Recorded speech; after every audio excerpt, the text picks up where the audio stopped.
Hey guys, and welcome back to my channel. If you are a returning viewer or subscriber, thank you very much for your continued support. It means the world to me. And if you're new here, then welcome. This channel is all about my LearnDirect access to nursing journey, and throughout the channel I'll upload hints, tips and guides to help you answer your future units. Today's unit concerns the National Health Service's history. Unlike previous units, this unit is graded, meaning that you will receive either a pass, merit or distinction, as opposed to achieved or non-achieved.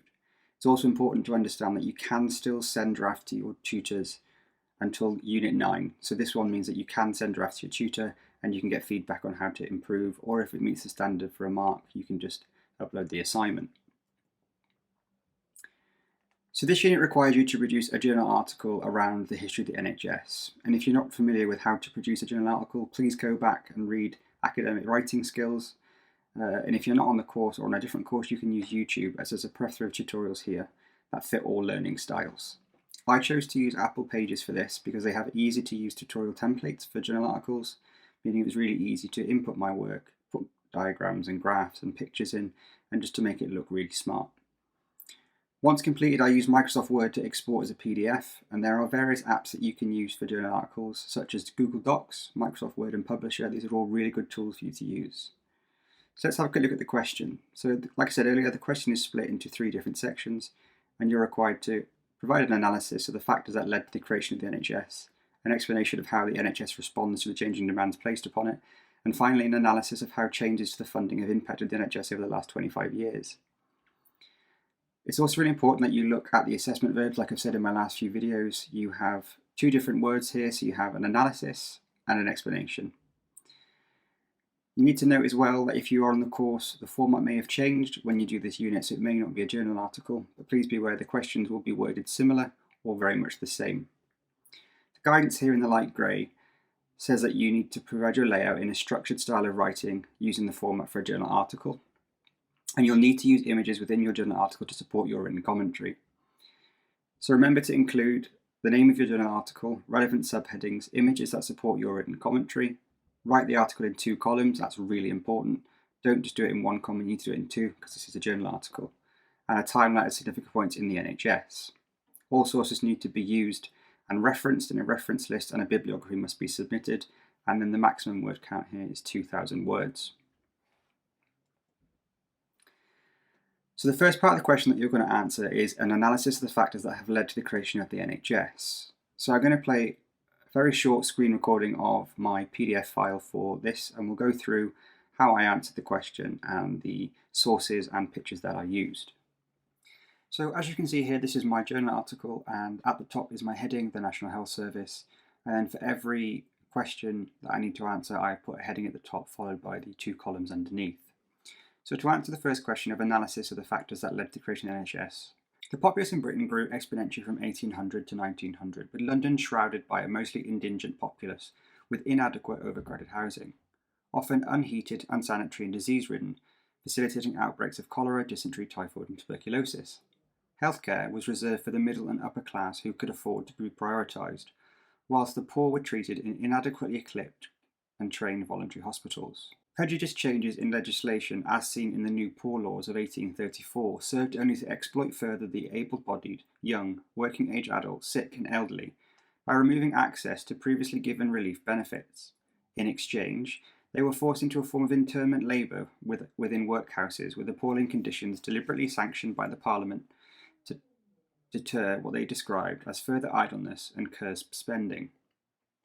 The sick and elderly were often housed in workhouses as infant form of social care, and often cared for by informally trained non-pauper nurses.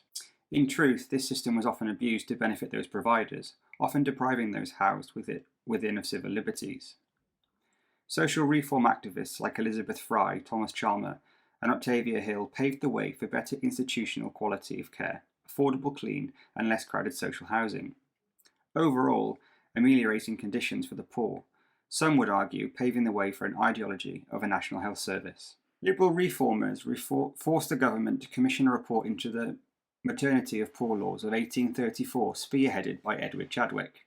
He discovered a correlation between inadequate sanitation and drainage with the spread of disease and mortality in the poorest populace, later publishing a small report and consensus in 1842 on sanitary conditions of the labouring population. The Public Health Act of 1848 was established following these and other discoveries, with Chadwick and 3 others chairing the newly appointed Board of Health. Unfortunately, however, it bore another cholera outbreak in 1854 from contaminated water in Bond Street, and the infamous Great Stink of 1858 to expose the extent of putrefied contamination within the Thames, to alter Parliamentary's opinion and act. Finally, steps by Parliament saw Joseph Bandelletti successfully modernise the London sewage system, providing clean sanitation and sewage disposal, with an almost immediate reduction in mortality and spread of disease. Amendments to the Public Health Act in 1875 enveloped over legislative laws legally forcing local authorities to provide compulsory drainage and sewage connections, with appointed employees to offer removal of domestic waste and sewage, all to achieve safe, sanitary and clean environments for the public, overseen by the designated medical officers and sanitary inspectors. These changes, although costly, enhanced public health and reduced the possibility of other epidemic reoccurrences.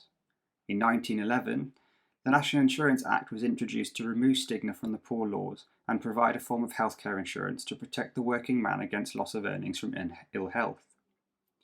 This saw a small contribution from the worker's wage matched by the government and employer in exchange for access to healthcare and employment benefits solely for the working man. His spouse or dependents were not covered. In the 19th and early 20th centuries, hospitals were accessible to the poor. However, they were often staffed by voluntary nurses, visiting doctors and specialists, making treatments virtually impossible. Often dilapidated and under-equipped, fundraising and charitable donations were needed to keep these hospitals afloat.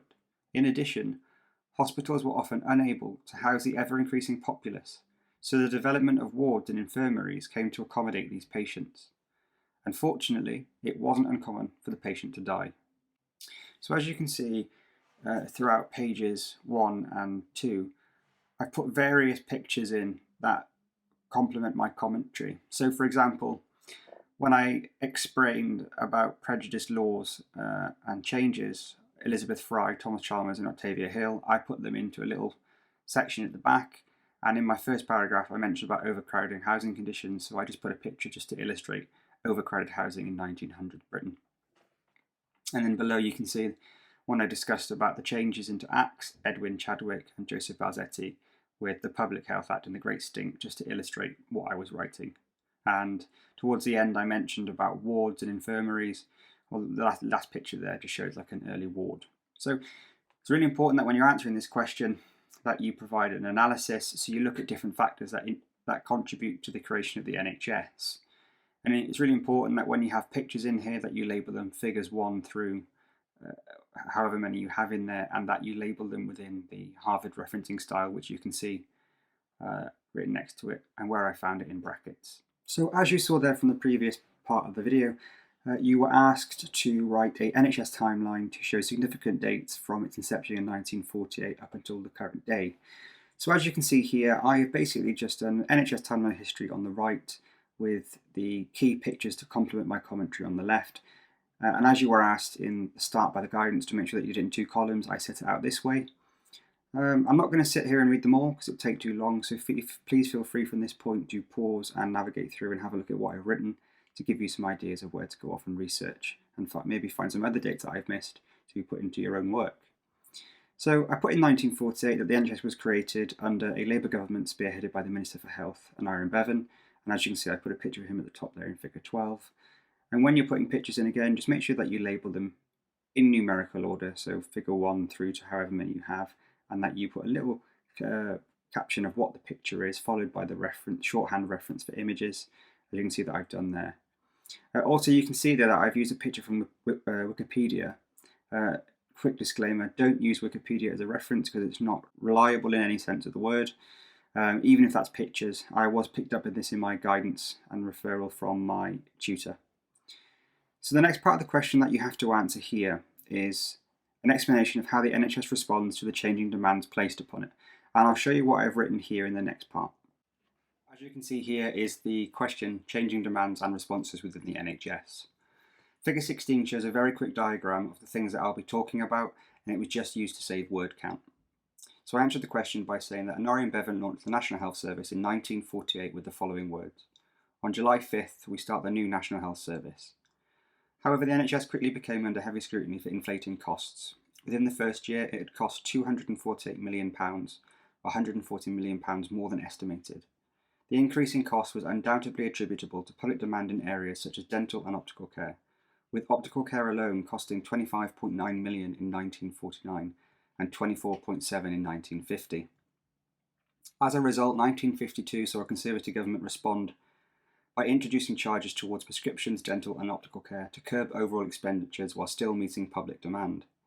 This resulted in the cost of visual treatments dropping to £11.1 million, of which £6 million was publicly funded. In 1950 saw managerial reforms with a civilian CEO appointed to oversee hospital activities and future development projects. In addition, 1955 saw a planned increase in new surgical theatres and hospitals with infrastructural upgrades to meet the growing demands for treatments in surgeries and bed space. The 1970s saw the introduction of a modern radiology department with the CT scanner, allowing for better diagnosis and treatment of patients. This is still used today alongside the MRI scanner. However, these advancements increase the service costs with maintenance, training and energy costs. Advances in medicine saw patients being treated for diseases that were once seen as life-threatening. Vaccination rollouts immunised against typhoid, TB, influenza and polio. This reduced further epidemic outbreaks previously seen in British history, all at an extensive cost to the service. As a direct result of accessibility to treatment, the public now lives longer, and as people live longer, inevitably they develop long, life-lasting diseases like cancer and dementia, with high demand on costs and resources to treat. The government then responded by creating the Community Care Act in 1990 to offset the elderly populace filling bed spaces in hospitals, by providing access to care within their homes or a social care setting with an outpatient's follow-up. Obesity and its related long-term effects on health are estimated to have cost the NHS £58 billion in 2020. Obesity is one of the most significantly contributing factors to multiple health issues like type 2 diabetes and cardiac respiratory and mobility problems. The NHS launched the Change for Life campaign in 2009, and this then became the Better Life campaign in 2020. The aim was to educate the public on the actual health implications of obesity while tackling the demand on resources. These campaigns came at high cost to the NHS. The most significant demand for the NHS to date was the SARS-2 COVID-19 pandemic in 2020. NHS staff were overwhelmed by the sudden and furious surge in infection rates and ever-changing variants of the disease, causing high hospital admissions requiring critical care. The NHS was in crisis with PPE and specialist equipment shortages. The government response was to allocate extra funding to make emergency purchases of PPE and ventilators. There were concerns about the NHS collapsing due to the overwhelming demands, and another response by the government was to erect Nightingale hospitals. 7 were erected totally, spanning from Exeter to Sunderland, staffed with volunteers and military personnel, all in aid of bolstering resources and personnel. In addition, following the pandemic, the government pledged to train 50,000 new nursing staff to overcome shortfalls noticed in the pandemic. And as you can see that I've just used pictures there to complement my commentary with the Better Health campaign, and then just under here is the Nightingale hospitals in Devon. So this is part 3, and this is analysis of how changes to funding have impacted the NHS over the last 25 years. So I'll take you through the question, I'll show you how I answered it, and it's really important that you look at the assessment verb here because it's an analysis, so you need to look at different things and compare how they've changed and how they affect the good, the positive and the neutral. So let's have a look. This is funding impact of the NHS, and to answer the question I use diagrams and advantages and disadvantages of things. So I wrote, funding the NHS has always been a focal point of debate with Parliament since 1948, and according to the King's Fund, the NHS costs £111.4 billion in 2008, rising to £156.5 billion in 2021. Not included the COVID-19 £33.5 billion added expenditure, making 2022's projected spending £190.3 billion, as seen in Figure 19. Following the 2008 recession, increases in funding plummeted from an average of 3.7 a year to 1.1. This can be seen evidently from 2009 to 2015, and then I compared that to Figure 19 as a visual representation, with significantly little increase in spending due to cuts. This resulted in over a decade of austerity impacting the NHS with increased waiting times for access to GP, A&E and medical consultations, with extensive waiting times for treatments. In addition, shortages in staff, recruitment combined with increasing service demands and a backlogging high to significant risk management of infrastructure and equipment have ultimately led to inadequate service delivery to the public. In a response to curb an underfunded, overstretched system, 2018 saw Prime Minister Theresa May pledge the NHS an average increase of 3.4% a year in funding over 5 years, amounting to an extra £20.5 billion. This was to assist with the NHS's 10-year extended plan to tackle waste, improve services and maintain financial viability. This trend continued in 2021, with Chancellor Rishi Sunak confirming the 2021 budget would see the NHS receive a further £5.9 billion in funding, showing a 27% increase since 2010, with a pledge to build 40 new hospitals and invest a £2.9 billion sum into new CT and MRI scanners, and a further £1.5 billion towards producing new hospital beds and surgical hubs to meet demand. Budget constraints and staff shortages saw areas of care, particularly community and district, suffer. For example, a report into district care workforces conducted by King's Fund in 2016 found that district nurses were almost at breaking point, with a profound lack of funding leading to gaps in capacity but a rise in demand.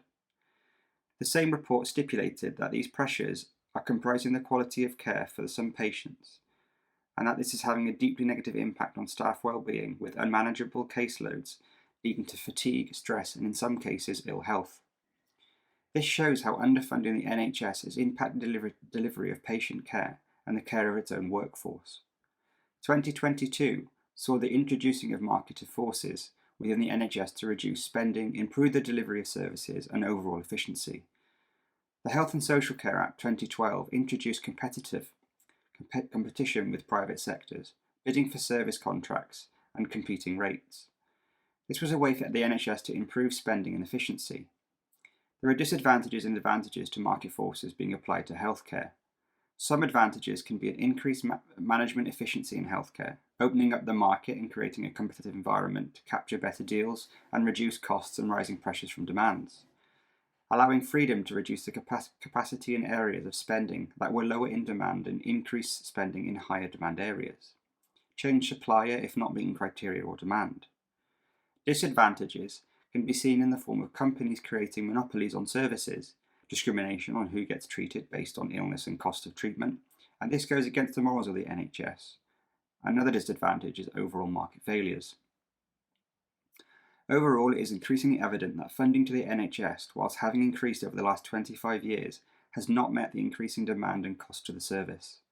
This has ultimately impacted the quality of service provided to its patients and the care of its staff and infrastructure. The introduction of market forces is utilised to alleviate some of the issues created by demand and cut costs. However, reports from various sources show that the NHS needs vast increases in funding and staffing to reduce the impact seen from austerity within the NHS, caused by the lack of funding over the last 25 years.